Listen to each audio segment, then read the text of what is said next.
Then what about this one? Let's look at some more detail.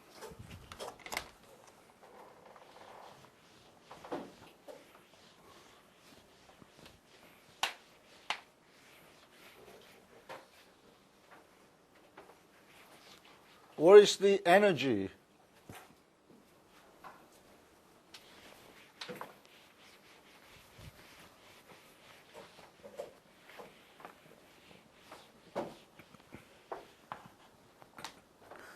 Okay.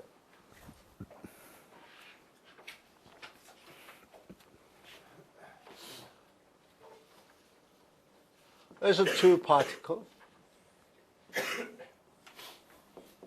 And I am applying the force F1 and F2, for example. And that is moving certain distance. Okay?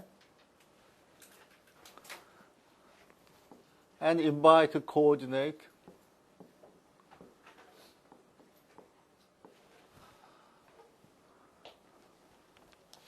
It's moved certain distance. Then the work done induced the change of kinetic energy. Again, do we have to include internal force? Okay. Change of kinetic energy. That is T2 minus T1. And note that the kinetic energy is equal to 1/2 m1 v1 square plus 1/2 m2 v2 square. Okay. v1 is absolute velocity. In other words, that is measured with respect to O, X, Y, Z. To see what it physically means, we want to see the velocity of this particle in terms of the velocity of a center of mass as well as the velocity that is observed by the centroidal frame of reference. Therefore, I will write this velocity as v1 vector dot product v1 vector plus m2 v2 vector dot v2 vector. And I can write this one, v1 vector is vg vector plus v1 prime vector dot vg vector dot v1 prime vector plus da da da da da. And this will give me 1/2 m1, obviously vg square plus 1/2 m1 v1 prime square.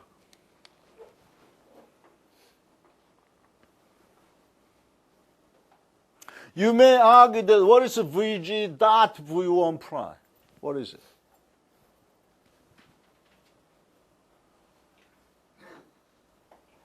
What about the cross product term? If this is correct, then I can say the same things will apply. That is m2 vg square plus 1/2 m2 v2 prime square. Therefore, I can say the total kinetic energy is the m bar, which is m1 plus m2, and vg square plus individual kinetic energy.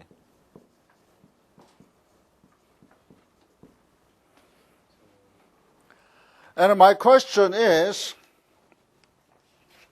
this correct?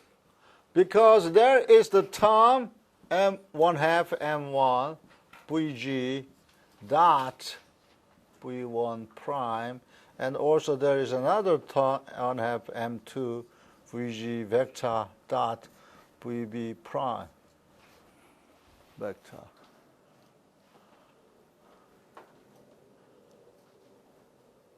Is this 0? If it is 0, then this result is correct, as well as that is saying that when I throw this, the kinetic energy we will see is the kinetic energy of the center of mass as well as the kinetic energy we can observe over here. So what we see looks like that this formulation is correct. But what is this?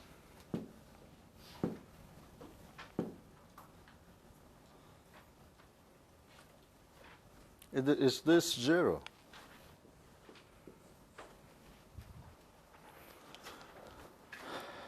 Okay.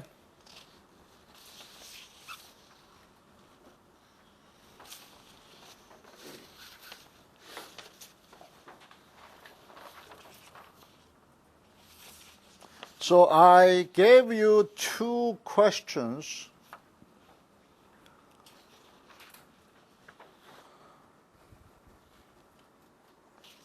I gave you 2 questions. One question is related with this or that.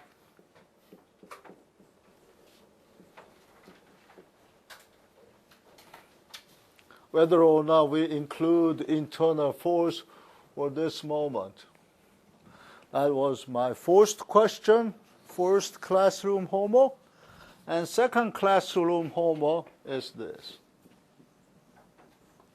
Is this 0? Why?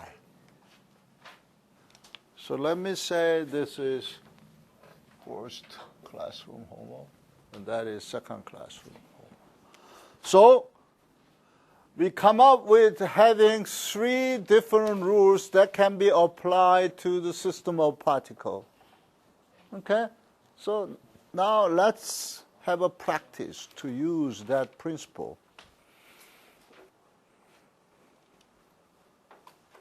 Okay, now, anybody have a string or whatever?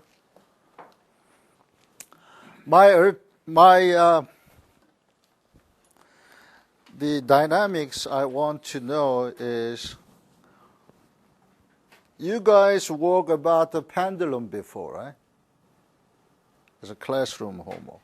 Okay, here's a pendulum, but that has a 2 mass. And it is oscillating, playing. Okay? This is simple because the motion of this pendulum is exactly the same as the pendulum that has 2 mass attached over here, center of mass. But I'd like to ask you, what if this pendulum has a pivot over here? Then this pendulum will move like that, but also this one is oscillating. Okay? And that will be a very interesting question, and I won't tackle that problem later on. That is our final goal. If you understand this problem, then you can understand any kind of dynamics related with the system of particles. Okay? So before we tackle that rather look like a complicated problem, let's tackle the problem that is appeared in the textbook. Okay, first problem.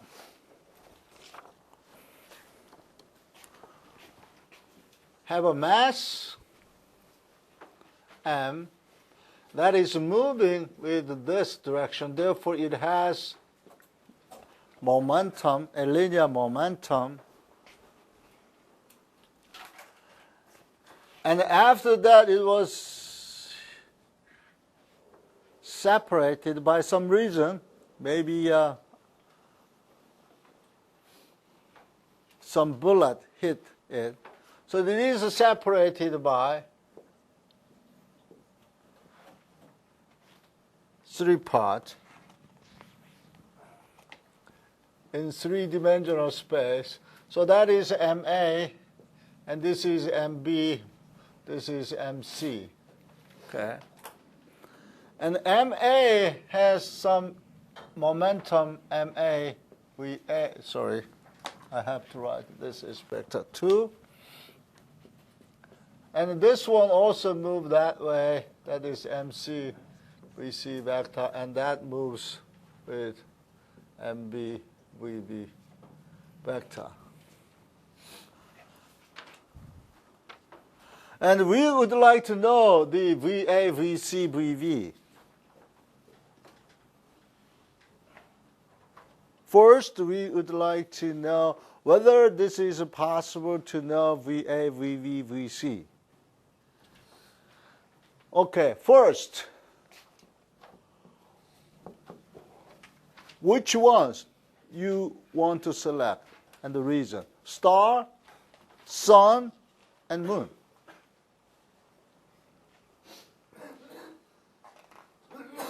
Okay. Raise your hand if you want to select star. Nobody. Raise your hand if you want to select sun. Nobody? Raise your hand if you want to select moon. Okay. Then, according to the democratic decision rule, let's use moon to solve this problem. Okay, so we select moon.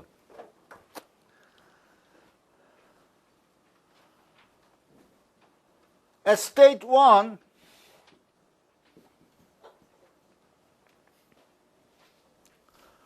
linear momentum is m v1, v0, sorry. Okay. Because I'm using the velocity that is kinematic variable, I have to invite a certain coordinate.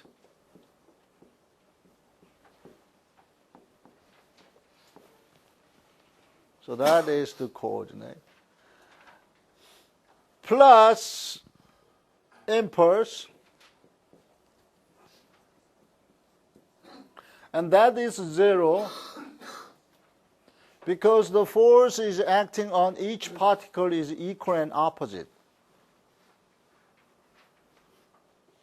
Right? Therefore, this means that momentum is conserved.